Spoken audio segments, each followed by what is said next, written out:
It took me until I was 35 years old to crack the code on how to net $1 million in real estate in just one single year. And today, you're gonna get the entire framework. Most agents work harder every single year and still feel like they're just spinning their wheels. More deals, more hours, more stress. But the net number, it barely moves. And I've been there before. It took me till I was 35 to finally figure out why. And once I cracked that code, everything changed. I've personally sold over $300 million in real estate and helped over 1,600 families with our team buy or sell a home in Snohomish County, Washington. And today, I'm gonna hand you the exact blueprint I wish I had had at 25. Stay with me. This one's gonna be worth your full attention. Let's talk about netting $1 million in a year. When I say net $1 million in a year, I am not talking about selling $1 million in a year. I'm not talking about $1 million in GCI per year. I'm talking about your net take-home pay after taxes. And a lot of agents, they go on social media, they promote what they're making, their income, they talk about being $1 million real estate agent, but they don't talk about it not being their net. I am talking about being your true net income, the amount of cash that you take home after everything is paid. If you sell $1.5 million of GCI and your expenses are $1 million, you didn't make $1 million. You made $500,000. I'm gonna be very, very clear with you about that because a lot of people don't understand this simple math. $1 million or more net to your bottom line after all expenses and all taxes are paid. You see, most agents are building a job, not a business, and there's a massive difference between these two things. I'm going to show you today how to build a business wrapped around your production. This isn't about working more, it's about building smarter. There's 8 levels to this, and I'm going to work through each one of them today, and the math pretty much takes care of itself. At the end of this, you have a compounding blueprint that creates a cascade of income opportunities that are not just production, but have multiple streams coming into you to help you hit that $1 million year in, year out. Because let's be honest, hitting $1 million net once doesn't really mean much. It's all about being able to hit this number year in, year out, regardless of the market. To do that requires very specific frameworks and a very clear blueprint. Let's dive right into it. First of all, level 1, build a business, not a job. We want to build leverage around you as the producing agent. And so I coach people to build a team, but not a team in the conventional sense. Most people think about teams as these mega teams. Keller Williams introduced this team model 20 years ago now or whatever it was. Gary Keller wrote the book on it, The $1 Million Real Estate Agent, as it was named. And he said, hire lots of agents, and so lots of top producers, they thought, hey, I'm a good agent. I'm going to go ahead and build a big team because that's what Gary Keller said to do. And a lot of people jumped into this and started building these large teams, 15, 20, 30, 50, 100 agents. And a lot of these teams were not very, very profitable. In fact, a lot of them don't make any money at all. I've been in multiple masterminds where there's teams selling over 1,500 homes a year that make zero net profit at the end of the day. You may notice these teams on social media because they only talk about units and volume. They don't talk about profit. Okay. So for most people, building a big team is not the path. Big teams can be profitable. Do not get me wrong.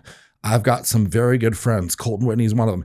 Build a great team. He sells $350 million a year in real estate, makes fantastic money, like well over 7 figures. So there is a way to do that model. It's just a very different skill set than what makes you a top producing real estate agent. You have to understand, you have to separate in your head that being a top producing real estate agent and being a fantastic leader of other people, organizer, planner, and operator, which is what it takes to run a team. These are totally different skill sets, and one does not equate to the other. The people that make great team leaders, they have fantastic people management skills. They thrive off of helping other people win and achieve their goals. The top producers, they just want to go sell houses, and that's totally cool. And the top producers, that fills like 95% of the people that are out there. And so that's why we've come up with this version of a team model that works for so many more people than just the person that's going to be a very, very large team leader. So we call this building a micro team, and this is all about building leverage around you as the rainmaker and the top producer. You can only sell 20, 30 homes a year, something in that range, year in, year out, unless you've got leverage added around you, unless you want to work like 50 to 70 hours a week. I don't know about you, but I don't want to work 70 hours a week showing houses, meeting with clients, never having a day off. That's not my idea of a perfect life. And even if I was going to make $1 million doing that, it would not be worth it because my quality of life would be so bad. So the real play is let's add leverage around you. Your job and your focus, your only job becomes around setting appointments, which we're going to hand off later on. We'll talk about that. Going on appointments, so going to meet buyers and sellers, and then of course negotiating deals. Everything else gets handed off, and it gets handed off slowly into different people. We don't add all these people at once, so there's a sequence to adding these people. I'm going to walk you through that whole framework here in just a moment, okay? But I want to emphasize that you're not going to add all these people at once. You're going to add them slowly as your business grows. It might take you a year to add all these people. It might take you 7 years to add all these people. Either one's totally fine, but you want to do it responsibly. And we'll talk about how to know when to add people at the right time. We don't want to wait till it's too late, but we also don't want to have a bunch of salaries that we can't support because our production isn't high enough. Okay. So, but when you think about this, the goal is to make you really the doctor that's surrounded by nurses. Okay. The doctor does the surgery, the most important parts of the operation, but they don't check people into the office. They're not coming in and taking your temperature and weight. Somebody else does all of those things. And that's the same thing we want to do with you as a real estate agent. Okay. Doctors make 7 figures in many instances, and you're going to make 7 figures as a real estate agent. So you have to have that same mentality. You're not going to touch everything. You're only going to do very, very specific things that make you a certain amount of money. Everything else, you're going to slowly hand off to other people. So let's jump into the hiring sequence. The first person you're going to hire is an administrative assistant. This person is going to do things like paperwork, follow up for you, transaction coordination potentially. It's going to free up mental bandwidth immediately. This person's going to cross over between personal and business for sure. Like they may do things like even washing your car, getting it detailed, doing your groceries, like all those kind of things. But anything that is task driven, you want this person doing, okay? So they need to learn paperwork in real estate. They need to be able to set up files. They need to send out signings. They need to help be able to send out offers. Like they need to be proficient with real estate paperwork so that you're not the one that's actually doing these things, okay? So the admin assistant, as far as like the pay structure goes, it's going to vary widely by your location. Out here in Washington, most of these admin assistant roles start around $45,000 to $50,000 a year, and they go up from there depending on the person's experience. If you got someone that's got like 20 years of real estate experience, that's going to be someone that's going to be immediately successful in providing you leverage. You don't have to train them as much. You can just expect to pay more. So, and I would try to get someone that is more experienced and be willing to pay a little bit higher salary, just knowing this person's going to get up and running a lot faster instead of you having to train them to do every last little thing. So that's your first hire. And so when do you add this person? Well, you add them as fast as you possibly can. When you're trending like 2 homes a month for about 3 months in a row. So, let's say I sell 2 homes in February, 2 homes in March, 2 homes in April. Okay. I've now got a pattern that I'm going to trend 24 homes annually. Assuming I keep this up, that's the time to add this assistant. And this is going to take you from, 24 homes a year, or the trajectory of 24 homes a year, up to like 36 to 45. So it immediately pays for itself, which is really cool because it just allows you to do income producing activities instead of tasks. And tasks don't make you money. Tasks are requirements to have the business run, to be in compliance with paperwork, things like that, but they don't actually make you any income. And we have to keep that in mind. We have to separate that in our heads. So many agents get caught up doing tasks, and they like doing tasks. They like doing their own transaction coordination. And if that's you, that's cool. But you can turn this video off right now because you're never going to hit $1 million in income doing things that way. You have to be able to hand things off to somebody else to handle those tasks. Hire number 2 is a listing coordinator. And this person is going to take over everything after the listing has been signed. They may even prep your CMA for you. They're going to coordinate all the vendors, the timeline of events from signed listing through the pre-listing phase to active listing. They're going to manage all those deadlines, all those vendors, all that communication so that you really just jump back into the picture when it's time to go onto the market. So you'll go meet with the seller, you'll sign them, you will then pass that baton off to your listing coordinator. Listing coordinator will jump in. Typically, they'll come meet with that seller, do what we call a home editing walkthrough, room by room with them, make sure the house looks fully optimized, coordinate the photography, the marketing, all those kinds of things, okay? So you'll jump back in though to finalize price right before it comes to the market. This is huge leverage for you. This allows you to spend, 3 or 4 hours on the listing, before it comes to the market instead of 20 or 30 hours so you can go get that next deal signed. Listing coordinator, again, similar pay structure to an assistant. Think like 45 to 50,000 in our market is like the lower end of things. Ours makes quite a bit more than this, but she's also been doing this for like 15 years. This is a high leverage position. It's going to make you a lot of money, buy back a ton of your time. After the listing coordinator is hired, we're going to then add a showing partner. And I'm a huge fan of the showing partner model. I've had as many as 3 showing partners at one time, full-time W-2 employees. None of these people are 1099 contractors. I should be very clear with you about that. These are W-2 employees that you're paying salaries to. But a showing partner works with your buyers. They, of course, do showings. They sit inspections. They write offers. You jump in, you negotiate the deal, and you do the buyer consultation. So just like listing coordinator, we're creating processes and systems where you only are involved in the most important parts of the transaction. And that is doing the consultation, building that connection with them, getting the game plan figured out, signing them a buyer agency agreement, of course, and then hand them off to your showing partner to go tour homes to find that right house. Then jump back in, negotiate the deal. Okay. Showing partner is huge leverage. I tracked all of my data in 2021. I did 80 buyer representations, like 80 closed deals just with buyers. And the average buyer looked at 11 homes. So that's a lot of time if you don't hand this off. And it's going to really take away from your quality of life if you're out showing homes every night, every weekend. This is a hire I absolutely love. And I think you could make a case to move the showing partner higher up, even higher up in the cadence, like hire the showing partner as fast as you can afford it.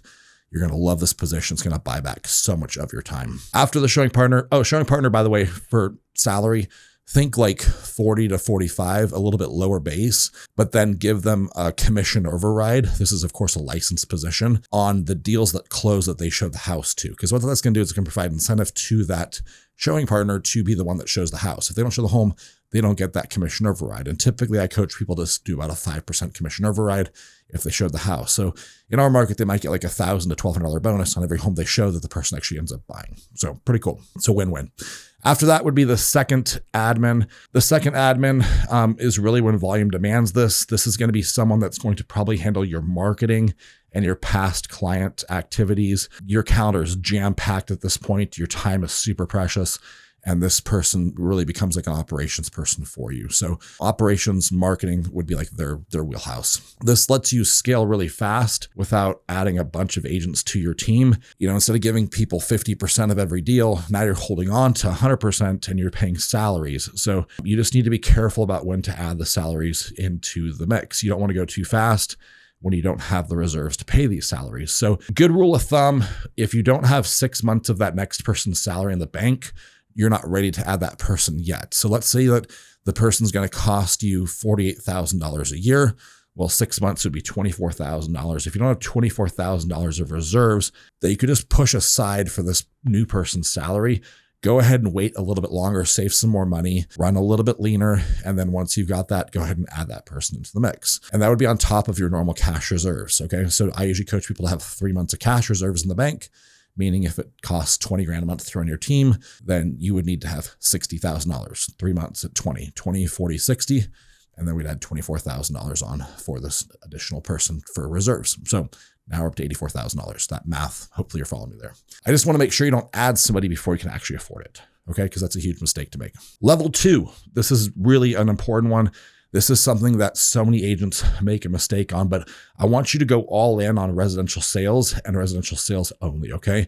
Diversifying what you do is the wrong way to scale. It's a trap. This is something that so many new agents just get distracted with. They say yes to every opportunity. Those opportunities are really just distractions that are disguised as opportunities. I'm talking about things like commercial deals, vacant land deals, property management deals, deals that are outside of your ideal price point. These are just distractions dressed up as opportunities. So your ability to say no to these opportunities is essential to your ability to focus and scale on doing one thing and doing it really well. And that is, again, residential sales. So do one thing at a very elite level. That means that you're saying yes to just that one thing. That means saying no to everything else. Snohomish County residential is the market. So own it completely before thinking about expanding. That's my market. Whatever your market is, think about owning that and owning it, with dominance before you would ever consider doing anything else. Stay out of property management, until you're like got everything firing off, like stay out of commercial deals, stay out of vacant land, just focus on residential sales, like specifically houses, okay? Don't do manufactured homes, like mobile homes and parks, nothing like that. But world-class at one thing is going to beat average at 5 things every single time. And singularity of focus, it's so important. People way underestimate that. But your ability to focus on one thing and doing it really, really well is going to accelerate how fast you go from point A to point B and that you can grow your business, okay?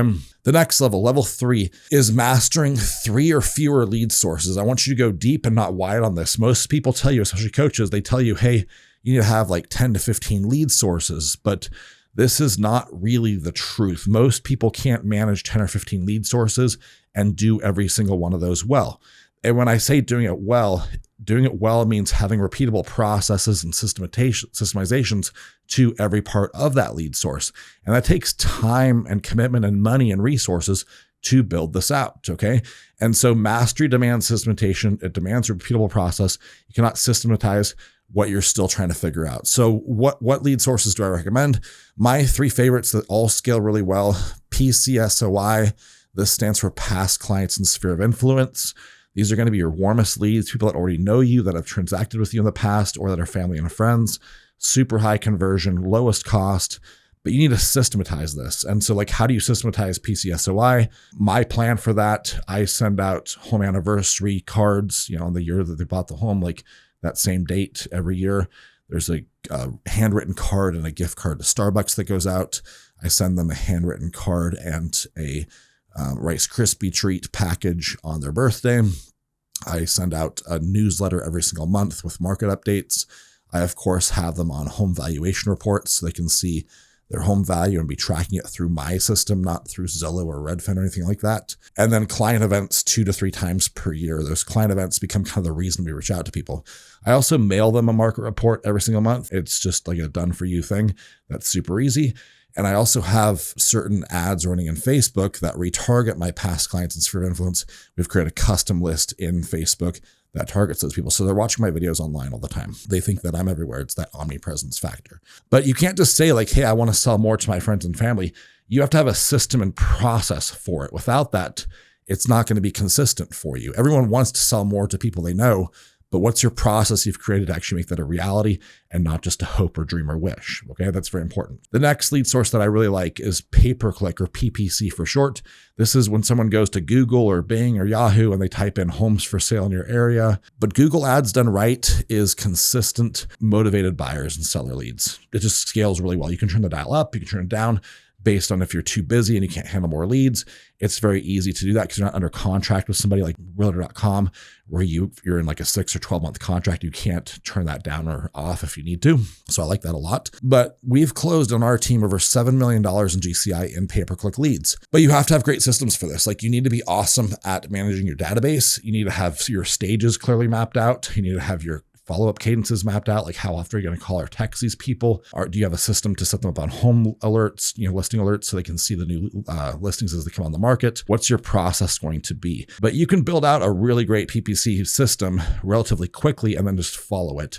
If you're not willing to call people, don't even start PPC. And if you're not willing to give it at least 6 to 12 months to make any money on it, please don't even start. It does take time to maturate and to really see the return on the investment. Pay-per-click leads can take as long as 18 to 24 months to transact. I've even had some take 5 to 7 years to buy a house. So they are a long-term play. But what I know to be true is that if you're a great lead converter, like you're great on the phone and you can bring value to people, most good converters can get about 1% of PPC leads converted in the first 90 days after they come in, which is actually really fast, but that comes down to your skill set, okay? Your skill set is gonna be very, very important. And then the last one, of course, you're watching this on YouTube. I like YouTube. YouTube is the long-term game that pays forever. That content is always there, builds authority, it generates inbound leads while you sleep. People are watching your videos. How cool is it that you can get hundreds of thousands of hours of watch time with doing nothing? You just build these evergreen videos and they sit on your YouTube channel and people find them and watch them. It's absolutely amazing. My best leads, like the people that don't know me, come from YouTube because they've watched some of my videos. So they know and trust me already without ever having met me, which is really cool. What are my least favorites?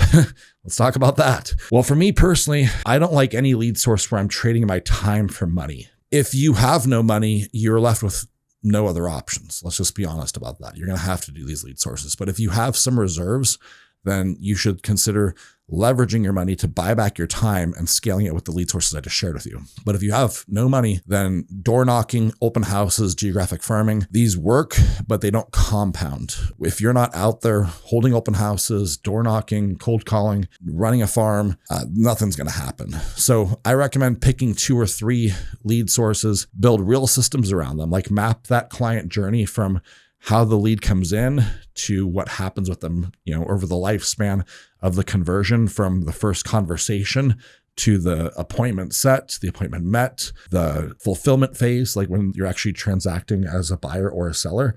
And then, of course, the pending phase once under contract in escrow. But don't bounce around between lead sources. Find the 2 or 3 that work really well for you and go really deep on those ones, okay? I see so many agents that think there's a magic lead source out there, and there's just not. It's really about finding the one that's going to fit best with your skill set and what you like to do, and then going just radically consistent with your efforts on those lead sources. That brings me to number 4, and I've kind of talked about this a little bit already, but just systematizing your listing and buyer processes. We talked about systematizing your lead sources, but now we have to make sure that that buyer and listing process from lead inception until closed is really defined. So we know exactly what that client journey looks like. It's mapped out for our internal team from an SOP, standard operating procedure perspective. So our team knows what is the step-by-step process that this person needs to go through. And then it's also laid out for that client, so they have clear expectations set. When you have this laid out in this way, it becomes very, very powerful. We have a masterclass, 58 modules on buyer and listing processes. And this is all of the frameworks we've used to sell 1,600 homes. And you can buy that for a certain amount of money. There's a link down below. I think it's $500 right now or something like that. And you can get all of our systems and processes. You can watch all our videos, get our workbook, and you can start using those. So you can just rip off and duplicate them. But this is the difference between someone that sells or makes $300,000 a year and someone that makes $1 million a year, year in, year out. It's just simply down to your process. Your listing system, every time, no exceptions. What is the appointment set process? Like, how do I set this appointment? What expectations am I setting with this client on the phone? Very important. What do I do once I book the appointment? Like for me, I like to use Calendly because it sends appointment confirmations. It also texts and emails them different videos to watch that are important to frame our meeting. What are the CMA process that I'm going to do before I even go to the listing appointment? I like to pull these comps, really the day I set the appointment, as long as the appointment's going to be soon. And then my admin team, my listing coordinator, prepares the CMA. And then I send the CMA in advance with all my marketing materials to the seller to review, so we get the most out of our time together. But send a couple of videos to the seller before you even walk in the door. I like a video that explains what is your selling process, right? And then I also like another video on what it's like to work with you. And what it's like to work with you is usually like social proof reviews and things like that. Again, these are all in our masterclass with examples of what we do. But this allows you to build trust. It allows you to pre-educate your clients and win the room before you even walk into their house. Like these people are already going to know who you are, which is really, really important. Then, of course, the actual execution of the listing appointment is very important. You want to have a really great presentation, one that is compelling. You can buy our listing guide and our buyer guide for $97. They're fully editable. You can put your brand on there, like your logo and stuff, but just use our process. And this signs people at an amazing rate. Like we usually sign about 80% of our listings that we meet. We usually sign about 95% of our buyers we meet. It comes down to the presentation though. Like having the guide is cool. It's very helpful. It sets all the frameworks and it's going to show what to go over in the appointment. But then you need to guide this person through all this information. And some coaches, like Tom Ferry in particular, they teach you, or Bill Pipes, like, hey, you need to talk to people in a verbatim script. And I'm not a fan of that at all. I don't like talking at people. I like conversating with people. I like having a two-way dialogue that is back and forth. I actually like asking them a lot of questions because it gets them talking and it really shows me and tells me what matters to them and what's most important to them. And then I have certain language patterns I use that I know are persuasive enough to get this person to work with me. What I do before I even come to the house is just as important as what I do in the living room. I've practiced both these things. I've made sure the process is there and they've watched my videos. They've seen all the comps before I even get there. When I get there, I'm following an exact process of touring the home before I sit down with them, sitting down with them, walking them through the comps, walking them through the marketing, walking them through the process. and then signing them at that point. But deep rapport and the genuine relationship being built, that's what's going to win that appointment. It's not going to be like sounding off like a robot and reading these like ridiculous scripts that you memorize and then just like spit out at this person. This person's going to be like, what the hell was that? You know, like, why are you talking at me for 25 minutes with me not even getting a word in? It's not successful. It just doesn't work. It might work for you if you're a brand new agent and you don't have a real conversation with people, but just talk to people in real life and then know some things that you need to make sure you cover in that appointment. Some target conversion numbers to aim for in these appointments. If you can do a set to met rate of about 80%, meaning 80% of the appointments, 4 out of 5 appointments I set, I actually meet. That's a pretty good number. Like that tells me that you're pretty good on the phone. You're bringing value to that person. Like they want the meeting just as much as you want the meeting, which is great. Anything less than 80%, I'd be worried about your conversion skills on the phone. And then the met to sign buyers, like how many buyers am I meeting? I'm actually signing an exclusive buyer agency agreement with. You should be north of 95%, like definitely north of that. You should do buyer consultations before you meet to go show people homes. That's going to allow you to bring a lot of value to that buyer, walk them through the process of buying a home, get them up to speed in the market, really identify what you're looking for, and then ultimately sign that person. Meant to sign sellers, a little bit lower than buyers. I think if you can get 80% or higher, that's a big win. 4 out of 5 sellers you sign that you meet. You can expect that on sellers, people are going to interview multiple agents, you know, and you should win most of those if you follow our process and you have it very well documented, and you can deliver it well, but about 80% works. You should track these numbers though. You should know exactly where your pipeline is breaking at. You know, you should see like the problem before it becomes a really big problem and then work on those skills or work on those process improvements to make sure that you get those ratios up. But if you get these ratios consistently, you're going to have a very good pipeline that's going to pay you lots of money year in and year out. The way that I track my data, I use Sisu. I'm a big fan of it. I was like one of their first clients when they came out with that product. It's really like the industry leader for tracking your appointment set, met, signed in a beautiful dashboard. They've got a mobile app as well. You can check out Sisu for that. That brings us to level 5 is define and own your client avatar. So you have to earn this, but as you become more successful, you can be more selective and you should be more selective about who you work with. This includes things like defining your price points, like what is the price point that makes financial sense for you to work, knowing what minimum transaction size works best for your model. It could also, be like, hey, I want to work more with sellers than with buyers. I would recommend that you work with both, like have the showing partner and have the listing coordinator. So you don't really care which one comes in, but you're able to hand both of these people off to a qualified person and you're only going to spend a couple hours with them at the most important parts of the transaction. But for us, like we always define our team, like what are our ideal client characteristics? And I'll just share those with you. You can rip off and duplicate these if you want. Coachable and financially qualified, motivated with real urgency, trust your advice, genuinely a good person to work with. Like I don't like to work with assholes. And so even if someone's like a great price point, if they're rude, if they're like just really negative, I'm not going to work with that person. You've earned that right once you get to this point. Like at this point, these again go in levels. And you're following a progression of these. You're not just going from level 1 to level 5. You're going level 1, 2, 3, 4, 5. This might take you a few years to get to, but at this point, you should pick and choose who you work with. And it's just going to make your business run smoother. It's going to make you more money long-term. It's going to avoid having those clients that you just dread talking to because they're so negative every time you get on the phone with them. You've earned that right at this point. But the wrong client, the wrong price point costs more than the commission is worth. You just have to know that. And you have to not have a scarcity mindset. Like so many agents, they have a scarcity, not abundance mindset where they think that, hey, if I say no to this deal, I'm going to regret losing this money. And you have to ask yourself, am I really losing money if I'm not working with someone that's not my ideal client? No, I'm actually clearing a space to get that ideal client into my pipeline and I give them amazing service and take rate. That gets me to level 6 is get your money working for you. This is like what I call synergistic income. This is really huge. When you get to this level, things start to get very fun. It took me, about 6-7 years in real estate to get to this point. But at this point, real estate sales is the fuel. Okay. This is like the fuel on the fire that gets things running first. And at this point, you've opened up a 7-figure income stream per year just off of selling real estate. Now, on top of that, we're going to add on a bunch of different layers of income. The first one that I like is what I call a mortgage JV or joint venture. This is where you partner with a lender and you form a mortgage company and you share in the revenue. Most mortgage JVs will pay you between 0.75 and 1% of the loan amount. You need to disclose to your clients that you own this mortgage company, of course, if you do this, but it is definitely making a lot of sense to make that extra money because you don't have to sell more houses. You're just making more on each home that you do sell. Okay. So think about that. That's been a good one for us. Agent attraction and revenue share. I don't want to go super into that, but I do think that agent attraction has a place in your business. It's just passive income. Plenty of people, ourselves included, have multiple six figures per year that come off of revenue share. Real Brokerage is the one that we've been at since 2021.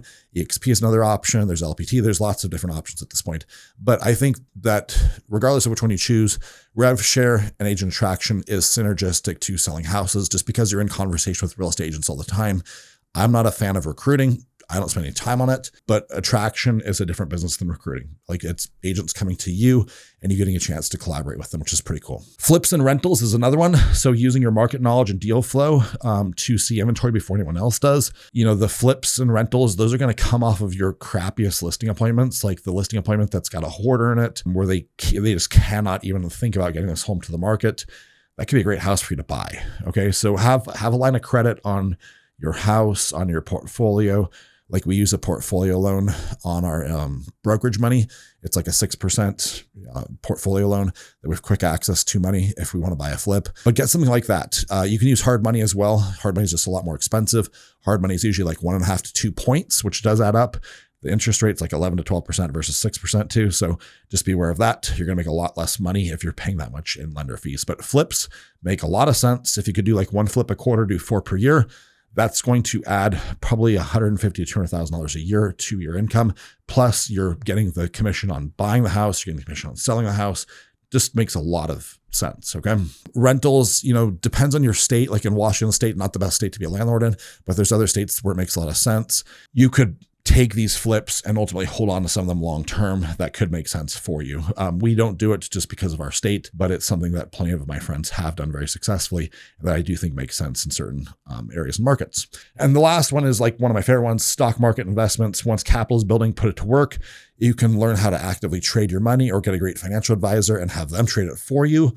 You should be making sure your money is put to work. You shouldn't have debt equity in a bunch of your properties. Like, owning a home free and clear is really cool, but it really does result in a lot of debt equity. Your money's not actually working for you. So if you can put that money to work, and make 15 to 20%, 12%, whatever, then I would definitely recommend doing that. So every dollar that you've got, every equity dollar you've got, make sure it's not sitting in a checking or savings account, just decaying.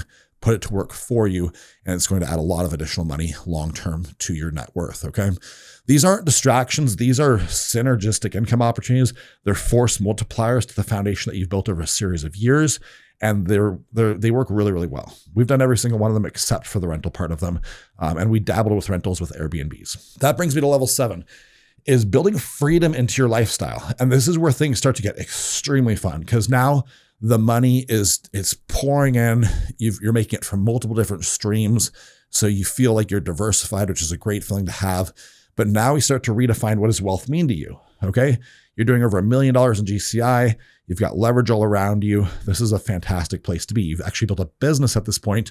You don't merely own a job. So what is your definition of true wealth? I want to challenge you to define that, to write it down, and to make it more than just about money. If it's just about money, you're going to live a very shallow and unfulfilled life, okay? Because you're never going to feel like you've got enough. The way that I've defined it, and you can steal this if you want, if it resonates with you, I define true wealth as being able to do what I want, when I want, with whoever I want. That's complete freedom. And for me, what does this look like at a very practical sense? It looks like traveling to Europe a few times a year with my family. It looks like taking 2 full weeks off at Christmas to go skiing in Canada with my kids. It looks like being present and being able to take off at 2:00 in the afternoon just because I want to. The whole business runs without me. I'm not having to white knuckle every single detail. Still available for my clients. My clients know at what point I'm going to jump in. I know exactly what my responsibilities are on setting appointments, on doing consultations, on negotiating deals, but I've got someone else doing everything else with my clients, which is great. I've now built a life that's worth living along the way, not just a bigger balance sheet, not just a bunch of extra money. The goal here, it's a great life. It's not just financial metrics that are going to impress other people or having flashy cars and houses, okay? So think about level 7 a lot. This one requires some thought process and it's completely unique to you, but I do want to challenge you to think about wealth in a bigger perspective than just money and think about what it means as far as like family and freedom. That brings me to the last one, level 8. Level 8, and this level 8 really is one that could and should have been worked on all along. I've put it last just because it's one that I want to make sure we touch on. But don't neglect this, okay? And it's the health game. There's plenty of people that make lots of money. They get to like 55, 60 years old and their quality of life is just horrible because they have not taken care of their body along the way. You don't want that to happen to you. So you should be working on this the whole time, but this is the final reminder for it. It won't matter how much money you have. If you're out of shape, if you're unable to enjoy the life you've built, if you can't chase your kids around, if you can't go ski with them, go to the gym, lift weights. I hire a diet coach to run my diet for me. I don't want to think about it. I outsource that thinking. I've done that for years. My wife does that. A lot of our friends do that as well. That way I just get sent a meal plan. I eat what's on the meal plan. I follow the workout plan that they send me. All I have to do is just go check the boxes and go to the gym and eat the food. But if you treat your body like the business asset it is, then body being balanced in business, having all four is really the true win, okay? This doesn't all come together at once. It took me until I was 35 to net $1 million in a year and crack the code. And again, that was like kind of really just like the first level of this. It took multiple years after that to then add these additional levels on. But give yourself grace in the timeline. It's not about how fast you do this. It's about having the vision on how you can bring this all together in a really amazing way to create just a fantastic life for you and your family and the people you care about. But don't take your foot off the gas in any of these areas. Body being balanced business, stay focused on them. Don't become complacent on them, and amazing things are going to happen. So there you have it. That's 8 levels. That's the entire blueprint. And I want to be honest with you. It took me until I was 35 again to put this all together and have it click. I failed miserably multiple times, lost businesses twice before I actually figured it out. So if you're early on in your career, if you're frustrated that hasn't happened yet, I get it. Stay the course. You got to remember you're going to win either way because you're either going to learn or you're actually going to find the success. Like one of those two things is going to happen. Build the leverage, master one thing, go deep on your lead sources, nail your processes, get selective about your clients, stack the income streams, design the life, and for the love of everything, take care of your health while you're doing it. 87% of agents don't make it 5 years, but now you know why, and more importantly, you know what to do instead. I've built 3 businesses to 7 figures in real estate in 22 years, and I've helped over 1,600 families buy and sell houses. Everything I just walked you through is the playbook I wish I'd had on day one. If you're a real estate agent who wants to scale using proven systems and processes, I mentioned this during the video, we have courses in the link below that give you the exact frameworks that helped us scale to over $100 million a year. We've sold thousands of these courses. Go check them out. And if you're looking for a brokerage that actually invests in your growth, we partner with agents at REAL Brokerage. You can learn more about that in the links below as well, and possibly get us to mentor you and be in your corner. Subscribe to the channel. We got new videos every single week, so you don't miss the next one. But like, share, subscribe. We'll see you in the next video.